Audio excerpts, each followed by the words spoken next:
You really have to understand your customer, right, in order to make a strong offer.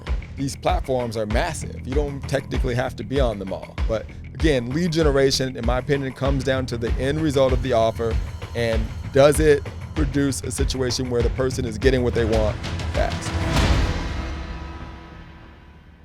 I have a few questions about lead generation for small business owners. That's what you want to know today? Yes. All right.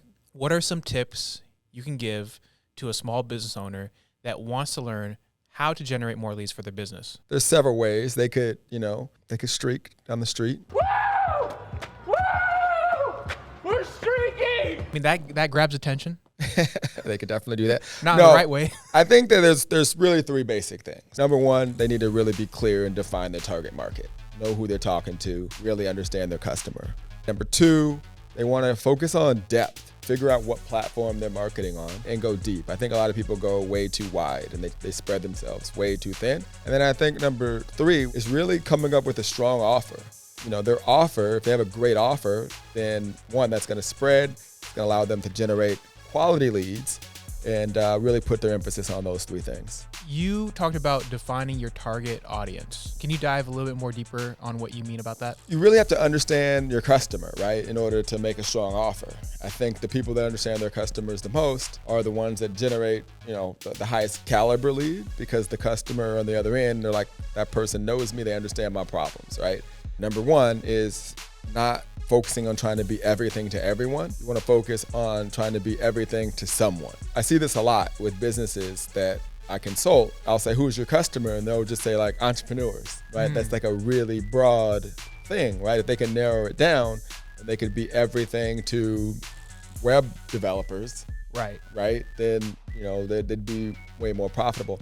I think another thing you want to do to find those individuals is to figure out like, what are those individuals buying? Because when I talk to people about identifying their target market, they go, I know my target market, but how do I find and identify those individuals? Like with lead generation, it's not about generating leads. You go where the leads already are. So once you know who they are, figure out like what it is that they're buying. Like what are the tools that they're using? Like, are they web developers? I'm sure, they're buying certain types of software.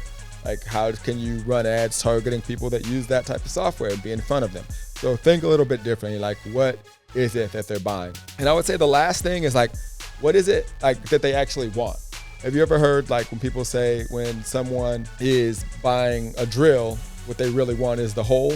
In reality, what the person likely wants are cool portraits or TVs hanging on the wall. What they can in make. reality. Yeah. So when you can figure out what it is that they actually want and how you can help them get it faster, it makes a lot more possible for you to identify your target market. That was great. So on the topic of depth over width, meaning like don't spread yourself too thin, what do you mean by that? A lot of marketers are like, okay, I got to get on social media and I need to be on all the channels. I need to be like Hermosi or, any of these other guys out there just that are everywhere. I say when you start off, focus in on one thing and get really good at it, create an identity.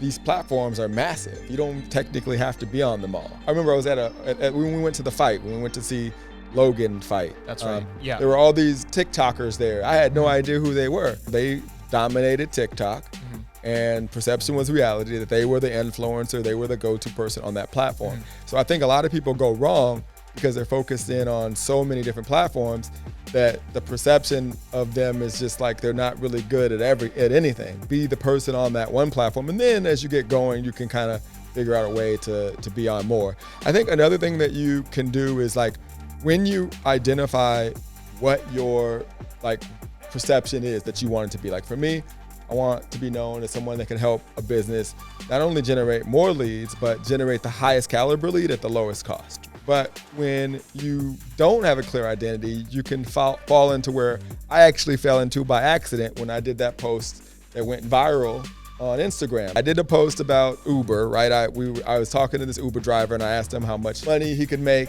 And the way that the post kind of came about, or it seemed, was that it was almost like a commercial for Uber.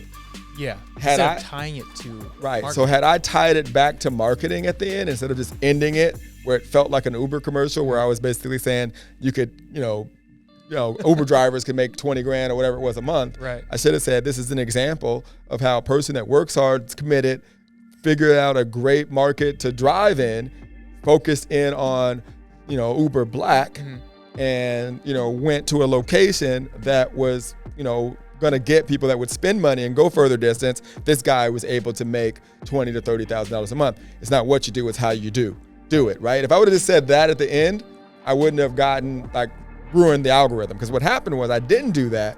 And yes, the post went viral, but it went viral with the wrong people. These were people thinking it was a job ad, and people saying that's not possible. And literally it ruined the algorithm. We're still to this day battling that. Right. Because I wasn't focused in on, depth and being clear. What is the perception? How do I make that reality on every single post that I do? Sometimes you get what you want, but it's not actually what you want. We wanted to go viral, we went viral for the wrong thing. So just understanding that. All right, and then the last point that you talked about was focusing on your offer. Can you elaborate on that? We recently had Billy Jean on one of our workshops. He said, the only thing that changes everything is your offer. And your offer not only it has everything to do with your sales, right? Because by the way, a purchase is a lead.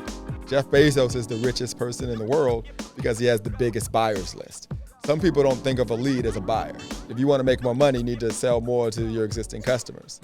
For me, when it comes to my offer, understanding of my customer, all these things kind of coming full circle, I know that what I'm really selling is speed. Like when someone's buying something, they want to feel a certain way faster. I think that for lead generation, what people need to be focusing on when they're making their offer, whether it's the offer to opt in and subscribe, whether it's the offer to keep watching a webinar, whether it's the offer to buy a product, is how can you help the end user get what it is that they want faster? And then the last but not least, is the product solid? Is it a solid, is it a good product?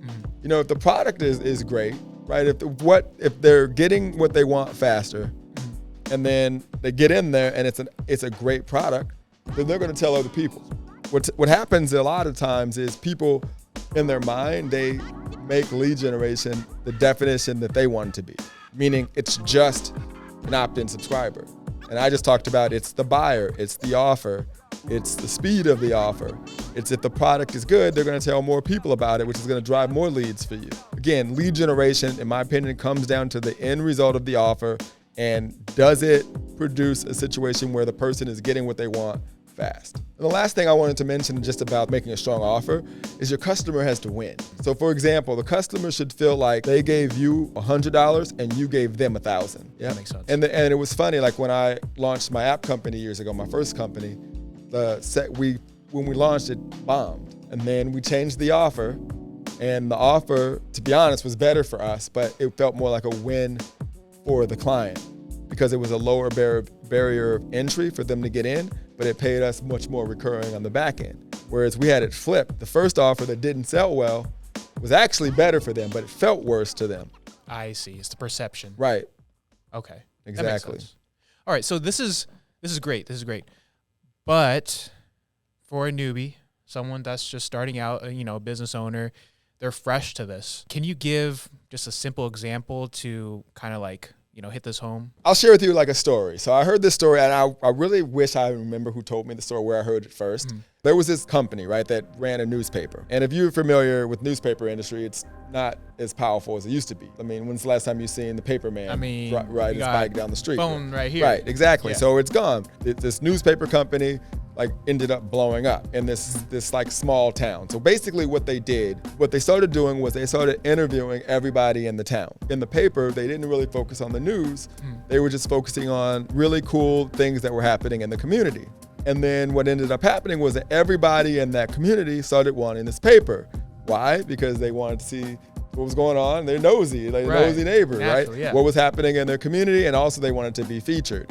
And it got so crazy to where everybody in that entire city got the paper to the point where people on the surrounding city started buying it just to see what was happening in this specific city. So the example is understanding what it is that your market wants. That newspaper company realized that people in that city were nosy. They wanted to see what was happening with their neighbor, what was their neighbor next door actually doing, to the point where everybody started buying it, and then they realized what other people want, which is to be famous. When I played sports, I loved waking up seeing myself in the paper. They like seeing their friend or whatever in the paper.